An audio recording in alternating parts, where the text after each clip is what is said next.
This is NBK, nothing but Knicks. When Sim passed the assist, you know that it's number one show that breaks down the game. If you can't play defense, stay out my way. Dribble the ball, come down the lane. 5 seconds on the shot clock, who gon' win us the game? You wanna hear Nick updates and trade rumors? Postgame reviews, this the place you tune in. So tell a friend just to keep the ball moving. Like the page if you feeling the movement. Every game we coming to win. Give us a sub like a player that came off the bench. This is NBK, nothing but Knicks.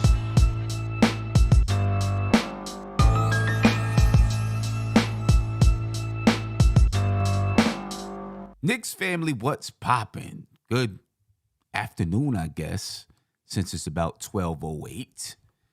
And ladies and gentlemen, I'm kind of basically just waking up. You know, I had a long day yesterday, so I'm really just getting up and getting into the mood of the day. Gonna get this one out the way early so you can watch your football games. We can watch the Giants take on the Seattle, or I can watch the Giants take on the Seattle Seahawks today later on, just before the Knicks take on the Cleveland Cavaliers. And what shapes up to be a big basketball game for the New York Knicks this evening, I guess you want to say. Taking on the guy everybody was ballyhooing about to become a New York Knicks, Donovan Mitchell. Donovan Mitchell is having a heck of a season so far for the Cleveland Cavaliers, ladies and gentlemen. The Cavs are 4-1 on the season. The New York Knicks are currently 3-2 on the season. This should be a good one. This should be the time. RJ Barrett began to step up in the third quarter of that Milwaukee Bucks game. We're going to need him to step up today versus the Cleveland Cavaliers. There's good matchups all across the board, ladies and gentlemen. All across the board, there's good matchups in this basketball game. So I'm really looking forward to it. Let's start by talking about the injury report. What do we want to hear? Well, first of all, we know Quentin Grimes is out for the New York Knicks. Darius Garland is out for the Cleveland Cavaliers. All right. No telling when Grimes is going to get back for the Knicks. And, of course, not having Darius Garland out there is a big, that's a big hit for the Cleveland Cavaliers. He's an all-star guard. Obviously, they have another all-star guard in tow with Donovan Mitchell. And with a very, very small sample size, you don't know exactly what that's going to look like because he hasn't been able to play this season for the Cleveland Cavaliers. But the Knicks, ladies and gentlemen, are currently 5th in the Eastern Conference. The Cavs are 3rd in the Eastern Conference. And the Knicks get a win in Cleveland tonight, this evening, however you want to call it. They can even up those records at 4-2 for both teams. In the Knicks, it could be a statement game for the New York Knicks. I was hoping the Milwaukee Bucks game would be a statement game. I actually predicted that the Knicks were going to win that Milwaukee Bucks game, and I seen people, saying stuff like, well, the Milwaukee Bucks are a top team in the Eastern Conference and the Knicks are not. What would make you think that they were going to win the game? Not that I thought the Knicks were a top team in the Eastern Conference, simply because the Knicks every year beat the Bucks at least once, and I thought this would be the time. But they did not. Let's go back and talk about that game just for a little bit, ladies and gentlemen. Just for a little bit. The Knicks offense kind of sputtered against the Milwaukee Bucks. They played a tough defense in the Bucks. Tough defense. That group is scrappy and stingy. They really, really do get after it. Alan Hahn said on the postgame show, the Knicks postgame show, that they should look at the Milwaukee Bucks as an example of how they want to play defense, and I agree. The Bucks got their hands in the passing lanes. It was tough to get just a simple pass off against the Milwaukee Bucks. They bumped. They barely missed rotations. They never stopped coming on defense, and that kind of defense really does wear you down. My hope is that the Knicks can develop that kind of defense, because that defense was stifling without a doubt. So the Knicks struggled against the Milwaukee Bucks. They struggled to score the basketball. They struggled to score. Shot low percentages. So did the Milwaukee Bucks. I think the Knicks shot like 40% from the field and, 30% from the three-point line, somewhere around there. The Bucks didn't shoot better at all, but the Knicks had 12 turnovers. Not a lot. The Bucks only had 6, although they came into the game averaging 16. They only had 6 turnovers. The Bucks had 22 fast break points. The Knicks had 13. Those little things right there change up the game some. Of course, the Knicks went down by 24 points behind an 18-0 run by the Milwaukee Bucks, and the Knicks could never truly recover from that run. I think some coaching blunders from Tom Thibodeau. He should have left Derrick Rose and Obi Toppin in the game, I believe, because they could score. They were scoring the basketball. But that game is water under the bridge. I only bring up that game to talk about some things that I would like to see today from the New York Knicks. It's the only reason why I bring up that game. Only reason why I bring it up. Because, one, the Knicks are playing another team that's playing good defensively. The Cleveland Cavaliers, I believe, are currently third in the league in defensive rating. Another good defensive team. Are they going to be as stifling as the Milwaukee Bucks? I do not think so. The Bucks have those kind of players that just keep coming at you. So I do not believe Cleveland's defense is going to be as tough as the Milwaukee Bucks. So I do think the Knicks should have an easier time scoring versus the Cleveland Cavaliers. But still, it's a top-rated defense. So it's going to be difficult to score against this team. I want to see the Knicks be able to score through pressure, execute through pressure. It's one thing that I took from the Milwaukee Bucks game. Execute through pressure. It's very hard. And with Jalen Brunson in tow with the New York Knicks, I expect that type of execution to get better. Now, it's the beginning of the season, right? So, obviously, they're still working out some things. They've got to figure out how to play together. So, I am patient. And I do believe they'll learn how to execute through the pressure. You got to have guys that can bring it home, though. So, once you execute through that pressure, now you get into the fourth quarter and it's time to score the ball. Guys got to be able to bring it home. And right now, the New York Knicks, as a team, are not shooting the ball well. They're not shooting it well at all. When I'm breaking down the stats between these two basketball teams, the Knicks, it seems like everyone besides Jalen Brunson in that starting five, in the starting unit, seems like nobody's shooting the ball well besides Brunson. Then when I look at the Cavs, it seems like everybody's shooting the ball well from the three-point line. The Knicks are going to get better offensively and be able to take down teams like the Bucks or the Cleveland Cavaliers. They're going to have to knock down open three-point shots. Open three-point shots. Let's start to take a look at the tail of the tape, ladies and gentlemen. All right, we know about the injury reports. Let's take a look at the starting lineups.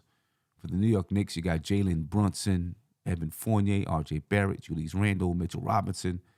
And for the Cleveland Cavaliers, you have that guy, number 45, Donovan Mitchell, Karis LeVert, Dean Wade, Evan Mobley, and Jarrett Allen. Matchups to watch all over the board. And it begins with Jalen Brunson and Donovan Mitchell. Now, we all know during the playoffs, Jalen Brunson did a very, very good job outplayed Donovan Mitchell, let's say that. outplayed Donovan Mitchell in the playoffs last year. Now, you can say, well, Donovan Mitchell wasn't really, maybe he wasn't there. Maybe he wasn't focused. Maybe he no longer wanted to be part of the Utah Jazz. And I believe that to be true. Yet still, Jalen Brunson outplayed him. He was forced to. Luka was not there. He had to play ball, and he did his job. So that's going to be the matchup to watch to me. That's a matchup to watch. Once thought to be that they were going to be teammates on the New York Knicks, they're now opponents. I'm not going to say rivals, but they're opponents. Right? Both have different roles for their basketball teams. Right now, Donovan Mitchell is playing that point guard role, and he has to be somewhat of a facilitator as well as a scorer out there. And maybe LeVert does some of the facilitation as well. Jalen Brunson is basically the captain of the ship for the New York Knicks. He's the captain. So when you talk about who wins this matchup, well, their roles are a little bit different. So you can't necessarily say because one scores more that they win the matchup in this particular game because their roles are just different. Donovan Mitchell his job is to be the leading scorer. And he probably, he's that kind of a player. There's no doubt about it. He can score the basketball. But his job is to be the leading scorer of the Cleveland Cavaliers, where Jalen Brunson, his job is kind of to do whatever is needed for the New York Knicks. And sometimes that's scoring, sometimes that's being the assist leader, sometimes that's being whatever it is, right? Calling in the plays from Tom Thibodeau. Right, Jalen Brunson has a lot of roles on this basketball team, but still, that is the matchup to look forward to. It's going to be a good one, very good one. And I do believe you'll see R.J. Barrett on Donovan Mitchell throughout the night. And you know what? Maybe even R.J. Barrett starts on Donovan Mitchell. We've seen it in the Memphis game where R.J. Barrett, he was the guy defending Ja Morant. We'll see how Tom Thibodeau decides to go with that matchup. Kerry Cox asks, what is the Cavs' defensive rating? I believe it's 104.4. We're going to get to that in just a second, Kerry. But I do believe it's 104.4. But it'll be interesting to see how Tom Thibodeau decides to defend Donovan Mitchell. If he decides to go with R.J. Barrett on Donovan Mitchell and maybe Jalen Brunson on Wade. We'll see. Evan Fournier, I don't believe it's going to be Evan Fournier and Karis LeVert. Right? I think R.J. Barrett, and I do have my matchups of the night that I'm going to reveal in just a short second, but I believe R.J. Barrett will be defending Karis LeVert. Karis LeVert, 6'6". He's, kind of a dynamic guy, scoring different ways. He's shooting like 55% from the three-point line. Right? So R.J. Barrett, he's going to have one of those two guys, Mitchell or LeVert. We'll see how that turns out. And the guy, Dean Wade, he's a guy that can play some basketball too. So, we can't sleep on him. And I'm not sleeping on him. I'm just saying I think R.J. Barrett will be defending either LeVert or Donovan Mitchell. Right now, I'm going to say LeVert and Jalen Brunson guards Donovan Mitchell. Evan Fournier guards Dean Wade. But we'll see what happens when they toss up that basketball. Julius Randle, Evan Mobley. That's a matchup, ladies and gentlemen. We're going to get into a little bit more depth with all of these matchups, or at least three of these matchups in just a second. But, we need Julius Randle to be on his game. All right, Evan Mobley's shown that he can be a dynamic power forward in the NBA. Now that you have Donovan Mitchell, though, he may not be getting as many touches he may not be getting the same shots that he was getting last season, but it's going to help him to expand his basketball game. And when Darius Garland gets back, he's got some chemistry with Evan Mobley. That changes the way things look for Evan Mobley. But he's a guy, he's 6'11". He can stretch it from the outside. He's not shooting well right now from the three-point line, but he can stretch it from the outside. He can post up inside. He's the kind of guy that can give Julius Randle some problems. And we've seen Julius Randle, we've seen power forwards get hot from the three-point line against Julius Randle. So I hate when he guards a guy that can shoot it from three, which there's a lot of them in the NBA, no doubt about it. I hate when he guards a guy that can really shoot it from three because, he does it. There are times when he's just not getting out to the three-point shooter. Then there are times that he does a lot of helping.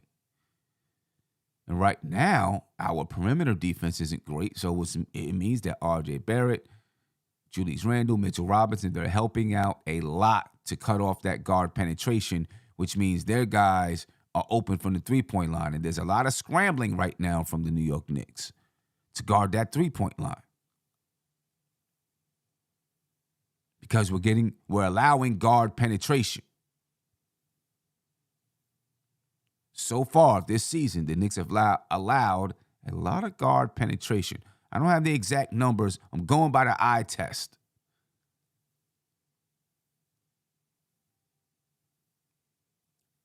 And it's getting us in trouble. Although, hey, listen, the Knicks are 3-2. Their defense has been okay. It can get better. I do believe the guard penetration is one of those things that have to improve from the New York Knicks. How do we do that? Some people are going to say take Evan Fournier out of the lineup and put Cam at small forward. You see what Marvin Smith just said. It's going to be people that say it. Take him out the lineup.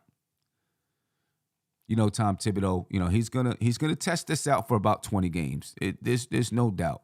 I mean, even with Kemba Walker last season, right? He tested it out for a number of games and then made a decision. This ain't working. I got to make a move. Then he made a move. Tom Thibodeau's going to get a sample size. Hopefully, the Knicks are able to stay relevant during that sample size. But if the trend continues, something will have to give because teams are penetrating. And that's putting pressure on Mitch. Mitch was in foul trouble against the Milwaukee Bucks, not just because guards were penetrating, though. He had to guard Giannis as well. I think there was one foul on Drew Holiday that Mitchell Robinson committed. Maybe there was more against guards, but it was a clear penetration to the basket. Mitchell Robinson was helping out, and he reached over top of him and hit him in the face or something like that. All right, so yes, we've got to do something to shore up this guard penetration. Yeah, Mitchell Robinson and Jarrett Allen, ladies and gentlemen. Jarrett Allen is a very good center in the NBA. All right, he's got a few more moves than Mitchell Robinson. He could post up a little bit, jump hook, that type of thing. All right, I don't think right now, number-wise, he's a better rebounder than Mitchell Robinson. I think he's averaging about 11 rebounds a game or something like that. All across the board, ladies and gentlemen, there are good matchups in this starting lineup. And this Knicks team is going to have to be on point from top to bottom. And they don't even have their starting point guard out there.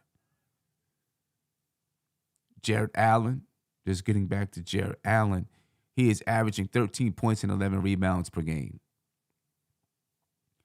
All right, so that's the type of thing the Knicks got to deal with inside. And he's going to rebound the basketball. Look, they're not that great of a rebounding team. The Knicks are a much better rebounding team. One of my keys to the game is to dominate the glass. Jarrett Allen is shooting 57.4% from the field, 70.6% from the free throw line.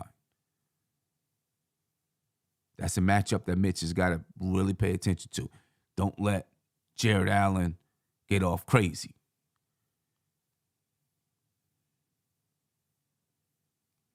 All right. And listen, this team is big. Jared Allen, he's 6'10". Evan Mobley, 6'11". At small forward, Dean Wade is 6'9". All right. That's some good size. It's a good sized team. And the Knicks, for the most part, when you look at the size of their team, the Knicks are small. I mean, you've seen the way that Julius Randle was gobbled up between Giannis and Brook Lopez. You know, you may get some of the same stuff here tonight. Because R.J. Barrett, 6'7". Evan Fournier, 6'7", at the shooting guard, the small forward spot. Julius Randle, 6'8". And Mitchell Robinson, the only 7-footer out there on the floor. The Knicks are kind of small not kind of small, they're very small compared to the Cleveland Cavaliers. From the small forward to the center position. That I believe can give the Knicks trouble. Because that type of length does make them better defensively. And then Karis LeVert is 6'6". Donovan Mitchell is 6'4". But it definitely helps them defensively because, first of all, the Knicks don't have a ton of speed in their lineup. But if they were playing against a team that had speed, they can kind of lay back a little bit and let their arms do the defending because they have that type of length on the floor. The Knicks not having that ton of speed, they can still lay back if they need to. And the Knicks aren't shooting well. They can lay back if they need to and let their arms do the defending against a team that doesn't have a ton of speed and doesn't shoot the ball well. The Knicks are going to have to keep this ball moving and rolling against the Milwaukee Bucks. The offense sputtered a little bit, right? We seen them go back to some old habits. Dribbling the basketball, dribbling the air out the ball. Not every possession, but a few occasions. But listen, that's going to happen. When your team is breaking habits, that's going to happen. Right? You don't break the habit all at one time. It goes up and it goes down. It goes up and it goes down. Sometimes you do it perfectly. Sometimes you don't. And what you're looking for is longer periods of time that you do not fall back into that habit. And so you keep working and you keep going and you get more consistent at playing the style of basketball that you want to play. And then soon you no longer have that habit. Not to say that it doesn't happen every once in a while, because it's basketball. It's going to happen. So the Knicks are, they're working towards it. And I want to see that they come out and say, hey, you know what? We had a few times versus the Bucks that we got in the dribble mode instead of passing mode. We can't let that happen against the Cavs. See if they make that effort. Let's keep it going. But ladies and gentlemen, those are your starting lineups. We're going to break down some of your key matchups. All right, in a second. Before we do that, I want to get to the team comparison. All right, some of their stats. Let me bring that back to the New York Knicks. All right. There we go. All right.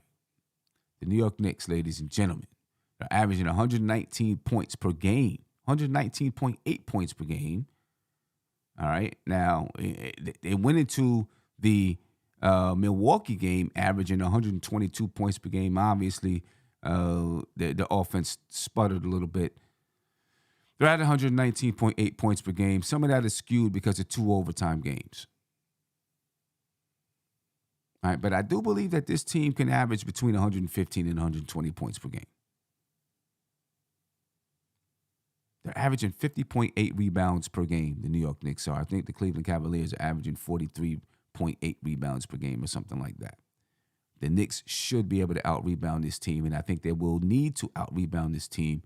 They're going to need to grab offensive rebounds because the Knicks haven't been shooting the ball well. Those offensive rebounds will be important for the New York Knicks. Turnovers. The Knicks are averaging 13.4 turnovers per game. Under Tom Thibodeau, the Knicks have been a team that doesn't turn the ball over much. they've gone through time periods where they turn the ball over. Stretches. There you go. Stretches where they've turned the ball over. But they normally don't turn the ball over much. All right, 13.4 isn't bad. They went into the Milwaukee game only averaging 12 turnovers per game. I expect the Knicks to take care of the basketball again tonight. All right, steals. The Knicks are averaging 5.8 steals per game. They average 6 blocks per game. They're shooting 46.4% from the field. They're shooting 33.3% from three. If that 3-point percentage goes up from the New York Knicks, if they can get that 3-point percentage up to 37, 38%, now you see that field goal percentage go up to 48%. Right, if the Knicks are shooting 48% from the field and 38% from three, that's going to be very good. You got to get some guys knocking down the three ball, though, because sometimes they're getting it wide open and they're not hitting it. You got to get some guys knocking down the three ball. The Knicks are shooting 73.9% from the free throw line. They're 16th in pace at 100.7. They're 12th in offensive rating at 114.10. And they're 9th in defensive rating at 109.4. Okay. Those are the numbers right now for the New York Knicks. They're better in pace, and hopefully they remain and continue to get better. Offensive rating, they're better this year in offensive rating than they were last year. And defensive rating, they're about the same. We got to shore some things up there on the defensive side, like we talked about. We got to shore it up.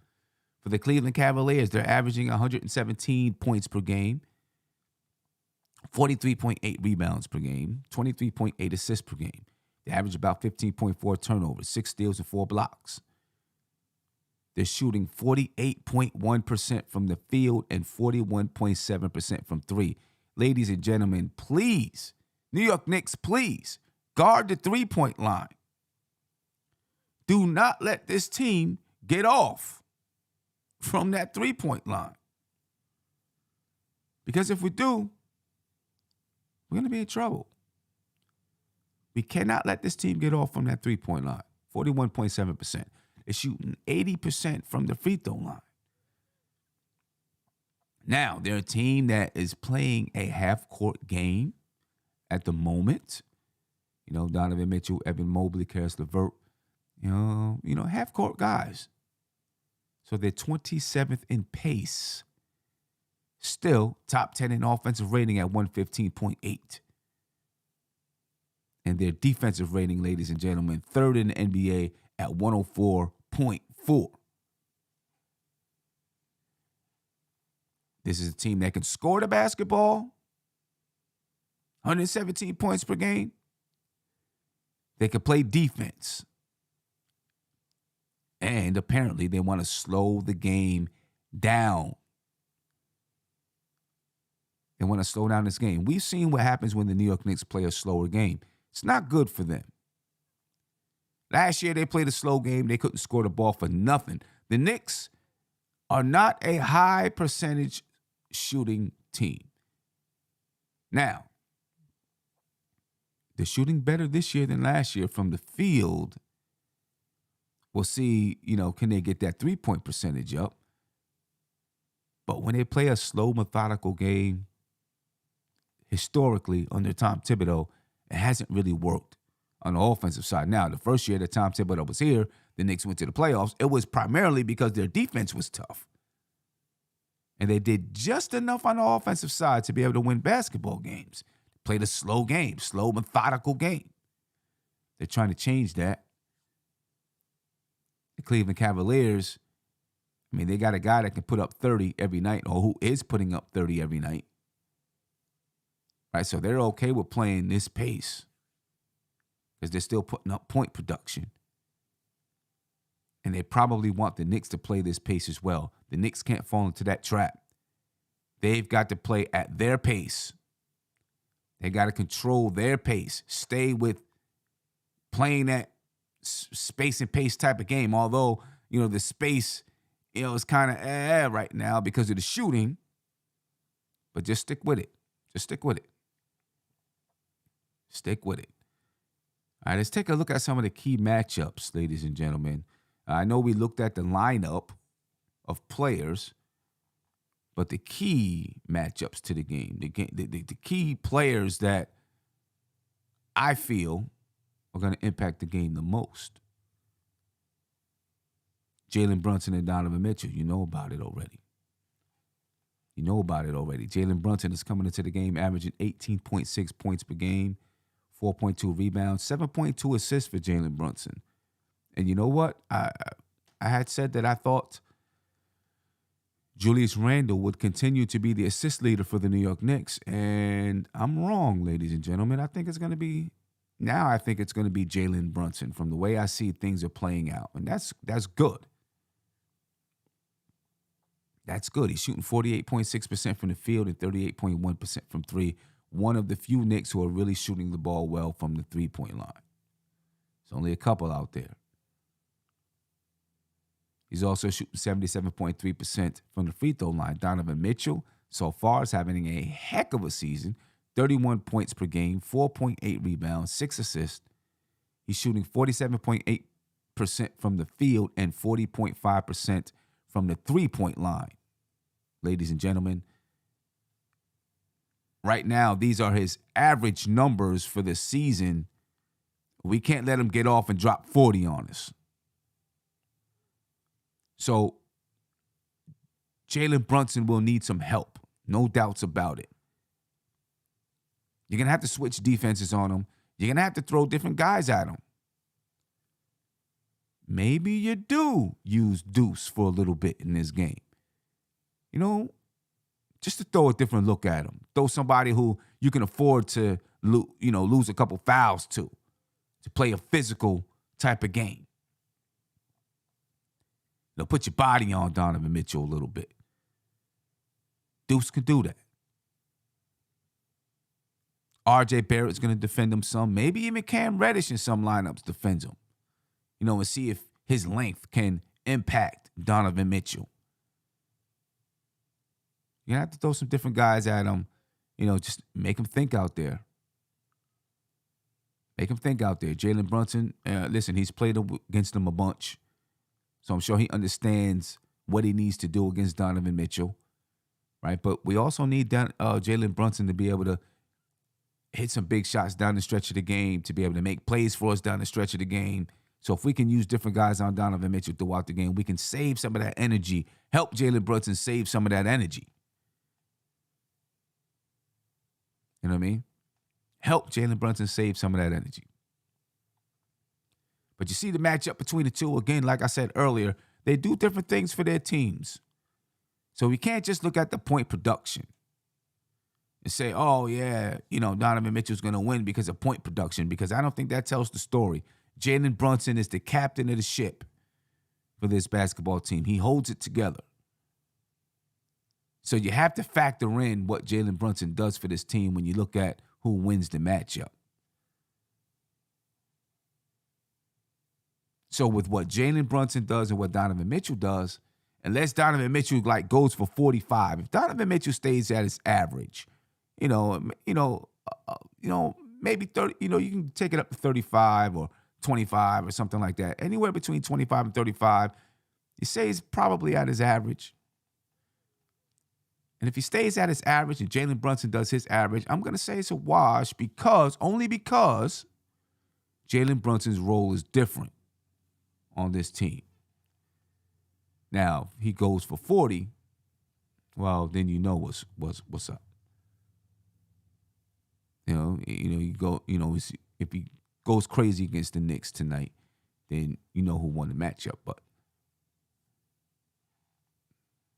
it's going to be a duel. It'll be a duel. A good one. Now, obviously, if Jalen Brunson goes for 30, then there you go. Jalen Brunson had his first bad game against the Milwaukee Bucks. He didn't shoot the ball well. Again, it had to do with that stifling defense of the Milwaukee Bucks. It's going to be interesting to see how he bounces back A good game for him to bounce back to. A guy that he's played against a bunch. So it's a good game for him to come back and perform, ladies and gentlemen. My next key matchup of the night. RJ Barrett, Karis LeVert. Yes, I think RJ Barrett will be defending Karis LeVert. And you can see RJ's numbers, folks. He's not shooting the ball well. LeVert really isn't shooting the ball well from the field, but he's knocking it out the park from three. Right? RJ Barrett, 18.2 points per game, 6 rebounds, 2.2 assists, 37.8% from the field, and 14.3% from the three-point line. That's rough. That's rough. That's rough, man. 14.3% from the three-point line. So now you look at it, I mean, in order for RJ to get back to like 37%, he's got to go crazy for a little while, which might happen. Like, he's got to get really, really, really, really hot from that three-point line to get his average back to where it's respectable. See what he does. He was 1 for 7 versus the Milwaukee Bucks. He made the one three-pointer, I believe, in the third quarter when he was hot. You got to start knocking down those shots, man, because he's gonna get a ton of them from the corner. Julius Randle and Jalen Brunson are gonna create open shots for RJ, and he's got to be able to knock them down, man.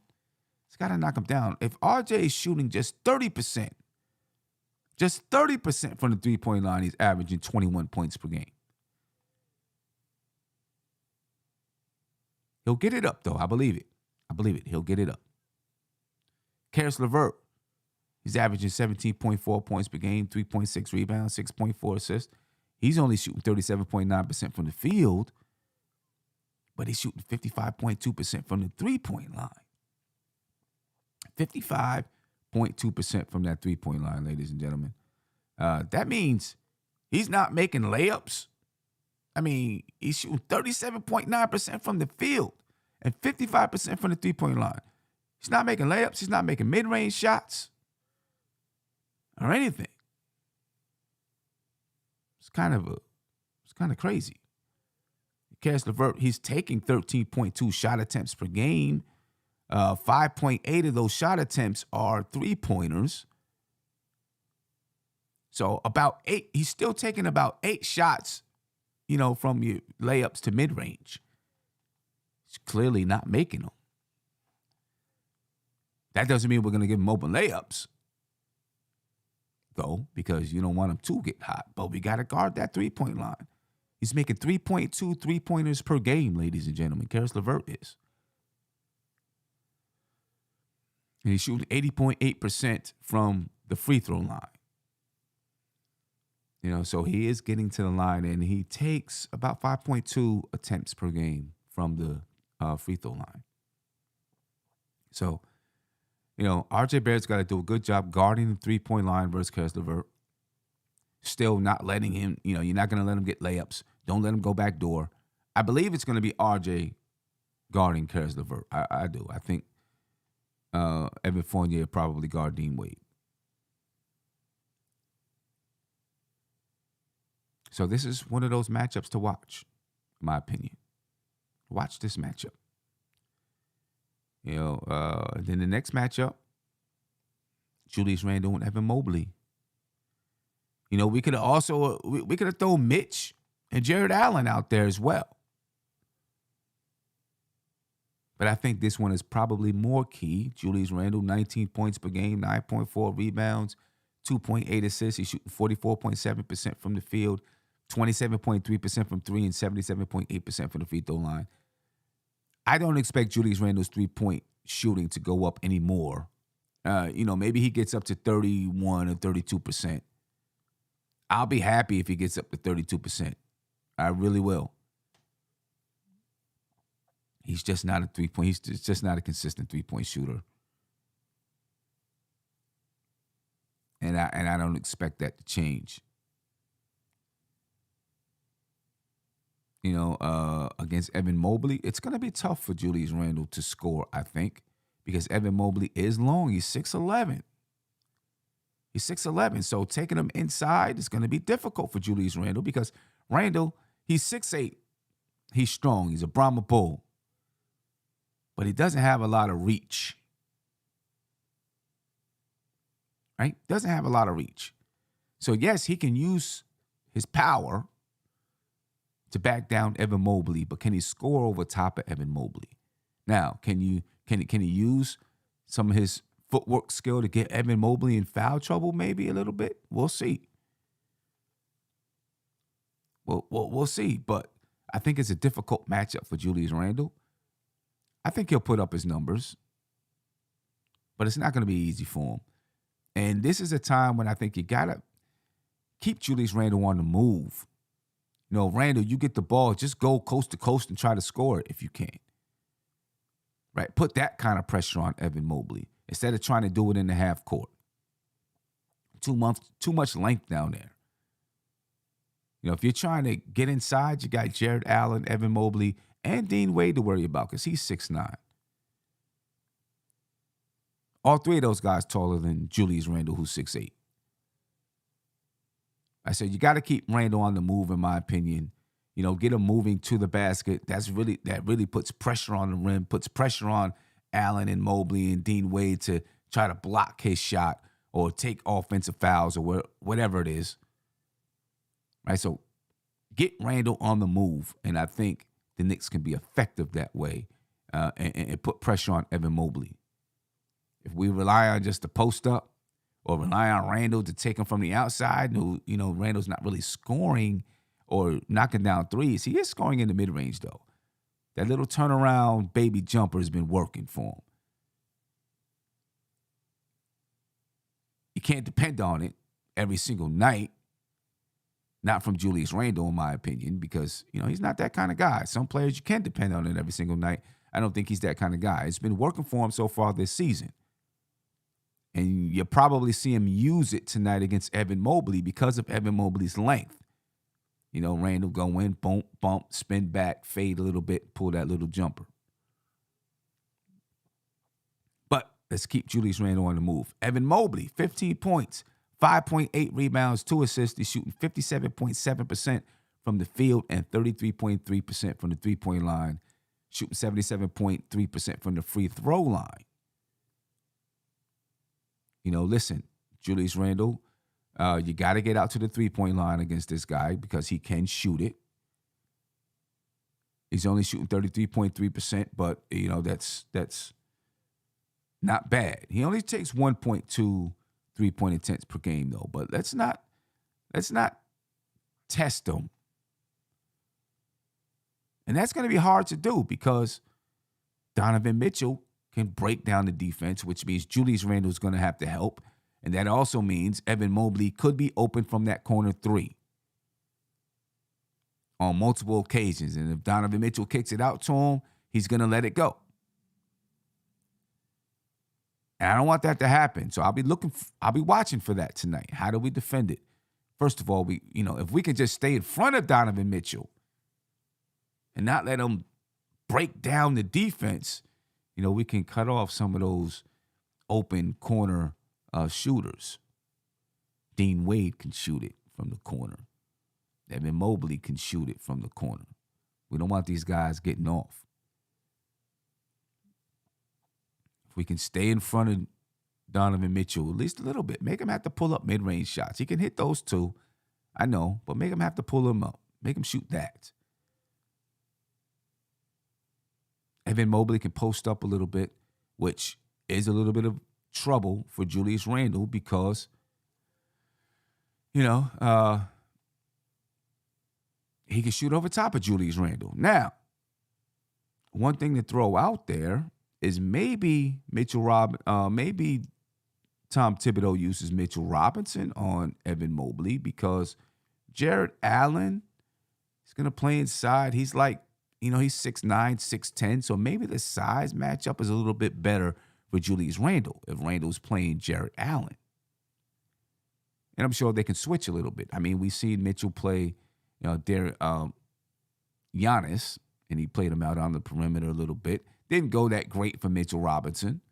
That's going to be a hard matchup for Mitch anyway. But you do it because, he's got some length.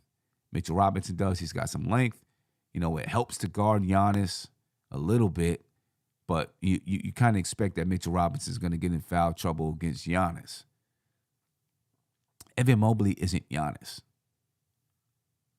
Right? He's not really going to go off the dribble like that against Mitchell Robinson. Mitchell Robinson can match his length. Now, are you afraid that Evan Mobley pulls Mitchell Robinson out the paint and you take away some of that shot blocking? That's another thing to worry about.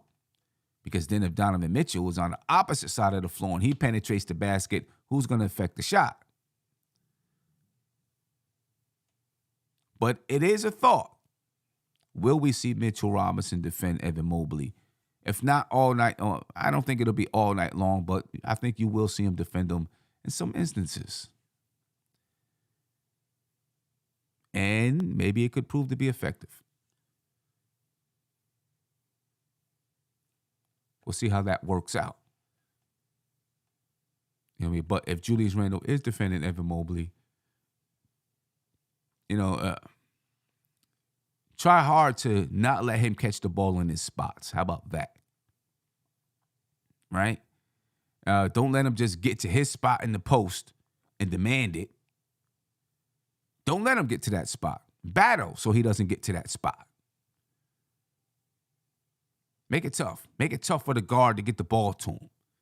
And then put pressure on the ball a little bit so it's hard to get that pass into Evan Mobley. But that's another matchup to watch, ladies and gentlemen. Julius Randle and Evan Mobley. And I know it's 12:55 and people want to get to their football. I'm going to let you get there. I'm not going to take up all of your time. You'll log off anyway. You know what I mean? You'll log off anyway. But those are my 3 matchups to watch for tonight. Of course, the coming off the bench for the New York Knicks, Obi Toppin, Emmanuel Quickly, Derrick Rose, Cam Reddish, Hartenstein. Against the Cleveland Cavaliers and their bench. I'll take a quick rundown of their bench. Let me get their bench up really quick.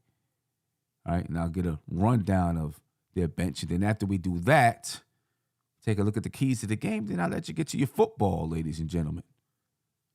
All right. Cleveland Cavaliers coming off of a 132-123 win over the Boston Celtics in overtime. Looking at the bench for the Cleveland Cavaliers, you got Kevin Love, Cedi Osman, Isaac Okoro. Okoro only played 5 minutes against the Boston Celtics. Right? I mean, literally, though, they've only got 2 guys that are really getting major playing time off the bench for the Cleveland Cavaliers. That's Kevin Love. He played 20 minutes against the Celtics. Cedi Osman played 22 minutes, 24 seconds against the Boston Celtics. Raul Neto, 7 minutes and 18 seconds. Isaac Okoro, 5 minutes and 22 seconds. So, anybody else? Robin Lopez, Lamar Stevens, they didn't get any playing time. They could be a little light on the bench. Another reason why the New York Knicks need to play fast, play up-tempo, get up and down the floor. Right? They're light on the bench, ladies and gentlemen.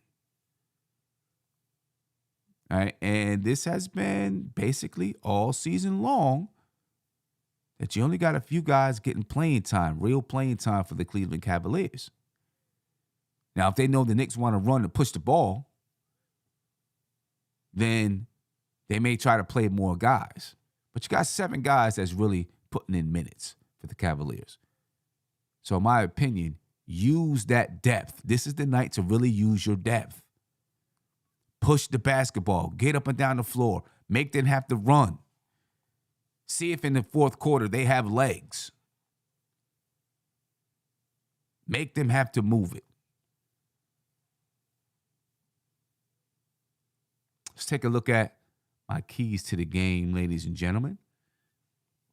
We got to group defend Donovan Mitchell. Group defend Donovan Mitchell. Meaning, just what I said earlier, we can't let it just be Jalen Brunson or just be RJ Barrett. We've got to throw multiple guys at him. All right, give him different looks. And when he does penetrate, we got to have guys closing in, cutting off those lanes. First of all, we got to do our best to stay in front of the guy so that he's not, breaking down the defense and opening up those lanes. All right, because they're knocking down the 3-ball. We'll be in trouble if they knock down that 3-ball all night long.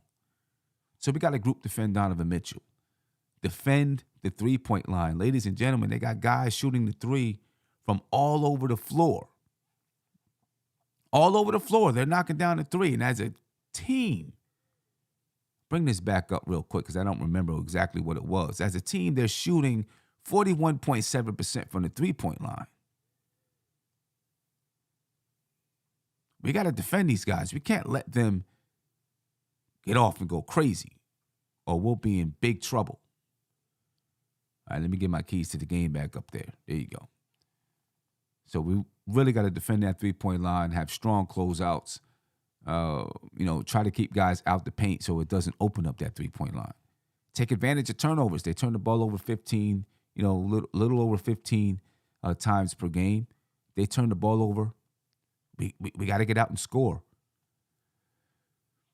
I say it again against the Utah Jazz, against the Milwaukee Bucks. The end of the second quarter. We're on a fast break. Julius Randle has the ball. He's bringing it up the floor. Evan Fournier open on his left side. Isaiah Hartenstein trailing him, and RJ Barrett on the right side. Instead of kicking the ball to Evan Fournier, which I thought he should have done, he kicks it back to Hartenstein. So I think that was the first mistake. Because I believe if Evan Fournier would have had maybe a wide open mid-range maybe, or a wide open layup maybe. I mean, he was open by himself. Kicks it back to Hartenstein, who kicks it or dumps it off to RJ, who was open and misses a little 4-footer. The Knicks were down 2 at the time. They missed the layup. The Milwaukee Bucks come back, and I believe they hit a 3. They proceed to go on an 8-2 run, and it's a 6-point game at half. Those little things right there can spark a run in a minute, and you've seen it. So we got to take advantage of turnovers. Take advantage of them.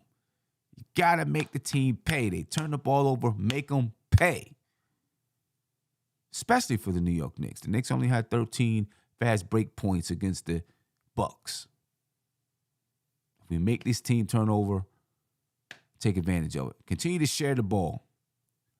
And I want to add pace to that. Share the ball and play with pace. Let's get up and down the floor against these guys. Let's really push that pace. Let's get the ball out the net and go. Put pressure on them. They're only playing 7 guys consistently. 7 guys consistently, ladies and gentlemen. They can get tired. Let's test their legs. They just played an overtime game against the Boston Celtics. Test their legs. And only 7 guys played. Isaac Okoro, 5 minutes. Nato, 7 minutes. 2 other guys off the bench played 20 minutes. Kevin Love played 20 minutes. And I forgot who the other guy was. Cedi Osman played 22 minutes. Everybody else who played were starters. Test their legs. Put that pressure on them. Push the ball. Get up and down the floor. And we got to rebound the ball.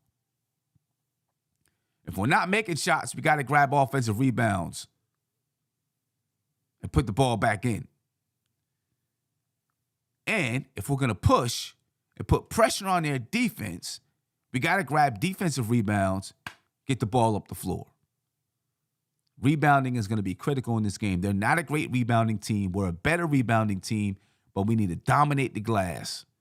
Dominate the glass, get those defensive rebounds, get out and go, push the tempo. And on the offensive side, since we're not shooting the ball particularly well, especially from three, grab some offensive rebounds. Get the ball back so we can score. Dominate those 50-50 balls, too.